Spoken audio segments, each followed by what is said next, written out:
दोस्तों, एक बार शेक्सपियर ने कहा था what is there in the name.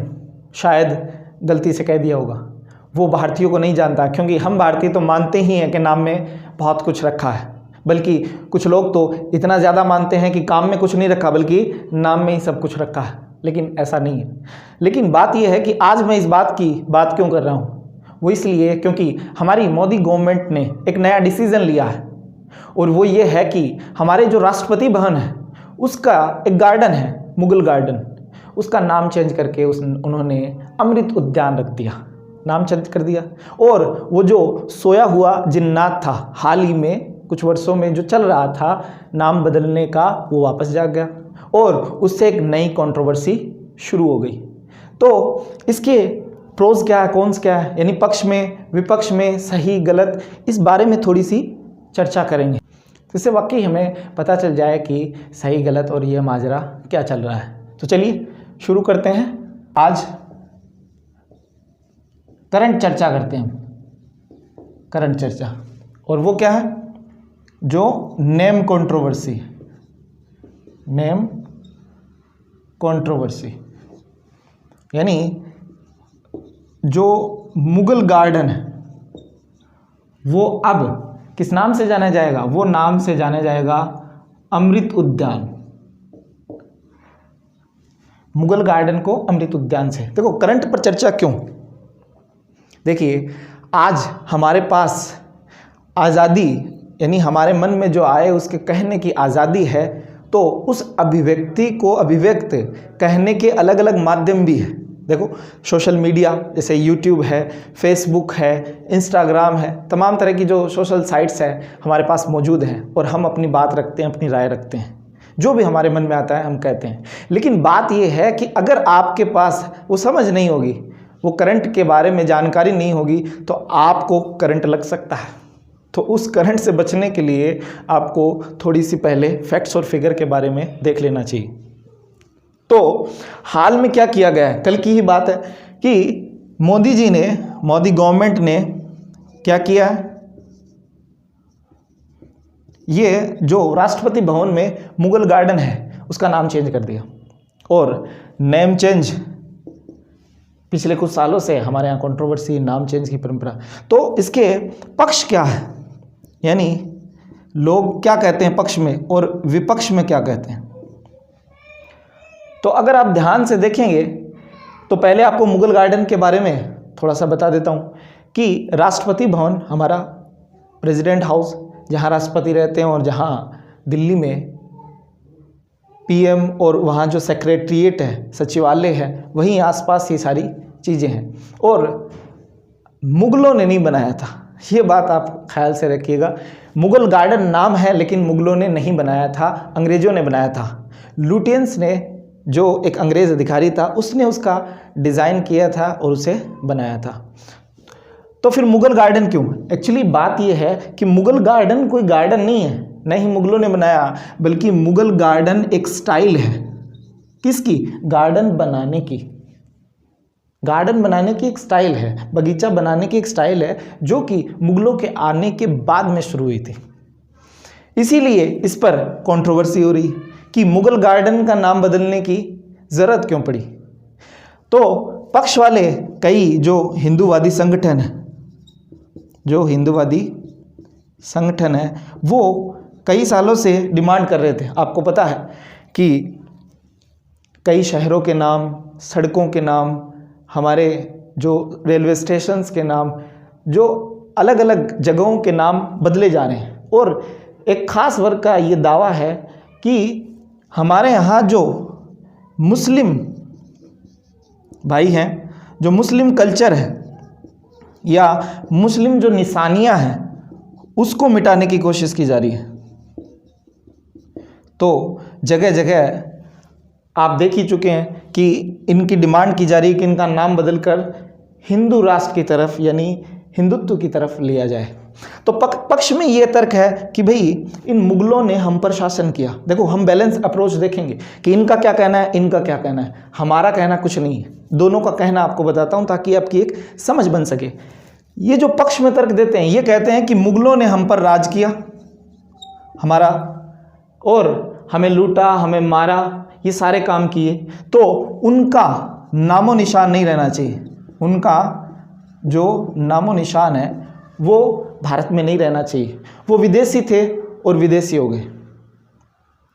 तो अब हम मुगलों से आज़ाद हो चुके हैं। कुछ लोग तो यहाँ तक दावा करते हैं कि हमने अंग्रेज़ों से जब 1947 में आज़ादी ली थी तो वो अंग्रेज़ों से आज़ादी नहीं ली थी, बल्कि 800 साल की गुलामी थी, उनसे आज़ादी ली थी। यानी जो हमारे देश में जो मिडिल एज है, मध्यकाल है, सल्तनत काल से मुगल काल, इनको भी वो गुलामी का दौर मानते हैं। इनका ये पक्ष है। विपक्ष क्या कहता है?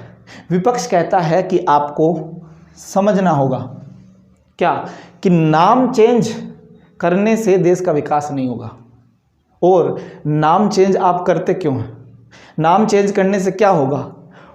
और इसे आप पहला इन्होंने सवाल उठाया कि नाम बदलने से क्या होगा, से क्या होगा, आप बताइए, देश को क्या फ़ायदा मिलेगा? सिर्फ कंट्रोवर्सी। दूसरा ये कहा कि आप 800 साल की गुलामी की बात कर रहे हैं। कुछ लोग करते हैं, गुलामी की बात करते हैं, तो उसका आधार क्या है? आपने क्या ऐसे ही कह दिया? क्या मान रहे हो आप उसको? बेस तो मान रहे हो ना कि गुलामी किस आधार पर कर रहे हैं। और आगे ये कहते हैं कि जो हमारा हिंदू मुस्लिम कल्चर है, हमारी जो हिंदू मुस्लिम संस्कृति है, उसका क्या होगा। और एक विशेष वर्ग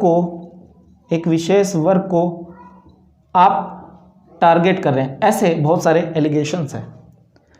देखिए, हम जांच पड़ताल करते हैं कि इन दोनों में कौन सही है कौन नहीं, ये तो मैं आप पर छोड़ता हूँ, आप देख लीजिए। लेकिन फैक्ट्स और फिगर पर इन दोनों के बीच में एक जो बात रहती है वो है फैक्ट्स और फिगर। असल बात यह है कि जब भी आप बात करें तथ्य और प्रमाण के साथ बात करें, इसीलिए इस पर चर्चा की जा रही। फैक्ट्स और फिगर पर बात करें ताकि आपकी बात प्रमाणित हो, अच्छा लगे। तो बात यह है कि हमें यह देखना होगा कि हमारे देश में सर्वोच्च कौन है, सुप्रीम कौन है। तो सुप्रीम कोर्ट नहीं है, नहीं गवर्नमेंट है, बल्कि हमारे देश में जो सुप्रीम है, सबसे बड़ा है, वो है कॉन्स्टिट्यूशन। कॉन्स्टिट्यूशन यानी संविधान। और संविधान ही बताता है कि हमें किस तरीके से रहना चाहिए, किस तरीके से नहीं। संविधान हमें फंडामेंटल ड्यूटीज देता है आर्टिकल 51A में, और उसमें 2-3-4 बातें खुसूसन बताता है। वो कहता है कि हमारे जो आदर्श हैं, देश के प्रत्येक नागरिक का कर्तव्य है कि हमारे जो आदर्श हैं हमने अपनाए हैं उसको चेरिश करें, सेलिब्रेट करें, उन्हें अपनाएं, उनका सम्मान करें, हमारे मूल्यों का। दूसरा ये है कि हमारी जो साझी संस्कृति है उसे बनाए रखने में अपनी भूमिका बनाएं, उसे अपनाएं, उसके महत्व को समझें, उसे जानें, उसे पहचानें। एक और भी है कि अपना वैज्ञानिक दृष्टिकोण रखें। आपकी जो मानसिक दृष्टि है वो वैज्ञानिक हो, साइंटिफिक टेम्परामेंट हो। और भी है कि आप जो है वो मानववाद को बढ़ावा दें, ह्यूमनिज्म को बढ़ावा दें, इंसान को इंसान की तरह ट्रीट करें। हमें ये संविधान हम पर जिम्मेदारी छोड़ता है, और एक देश का सच्चा नागरिक वही है जो अपनी जिम्मेदारी को समझे। आप देखिए हमारे आदर्श क्या है और हम किस तरफ बढ़ रहे हैं। आप देखिए, हम किसी विदेशी कहें, किसी देशी कहें, इस बात की खोज करते करते तो हम हजारों साल पीछे चले जाएंगे, लेकिन आपको इस बात का पता भी नहीं चलेगा कि कौन विदेशी है कौन देशी। देखिए, हमारे यहाँ हुण आए, शक आए, कुषाण आए, उससे पहले आप देखिए हिंद, ग्रीक आए, जो ग्रीस के थे वो आए, ठीक है। इधर जो मिडिल एशिया के लोग हैं वहाँ से लोग आए, ठीक है। यानी हमारे यहाँ इस तरीके से लोग आते गए और तब जाकर हिंदुस्तान बना है। इसीलिए उन्होंने फिराक गोरखपुरी ने कहा है कि सर ज़मीन हिंद पर अक़वाम आलम के फिराक, कारवां बसते गए, हिंदुस्तान बनता गया। तो देखिए हिंदुस्तान तो ऐसे बना है, उससे पहले आर्य है। तो आप किसे विदेशी मानेंगे, किसे देशी मानेंगे?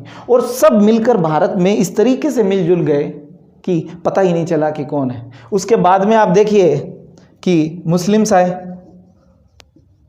और फिर बाद में क्रिश्चियंस भी आ रहे हैं, और उसके बाद में आप देखिए कि यूरोपीय आए, यूरोपियन लोग। तो तमाम लोग इस देश में खप गए, मिल गए।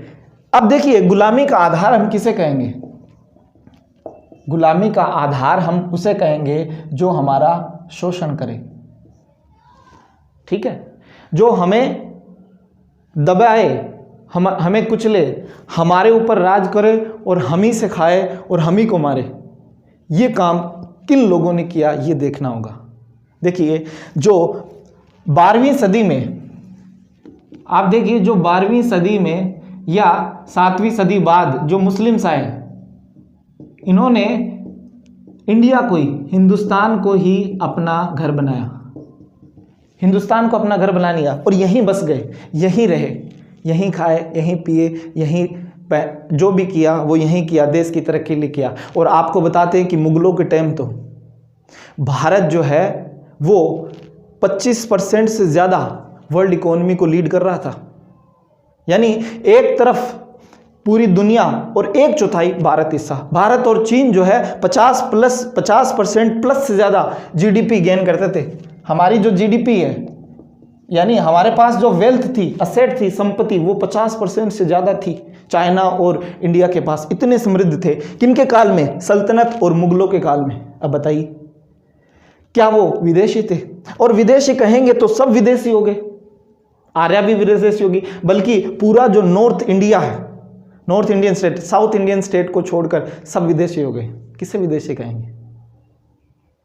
हमें आगे बढ़ना होगा, हमें देखना होगा कि हमारे लिए अब क्या बेहतर है। दूसरा, हमने एक विशेष संस्कृति को प्रमोट किया।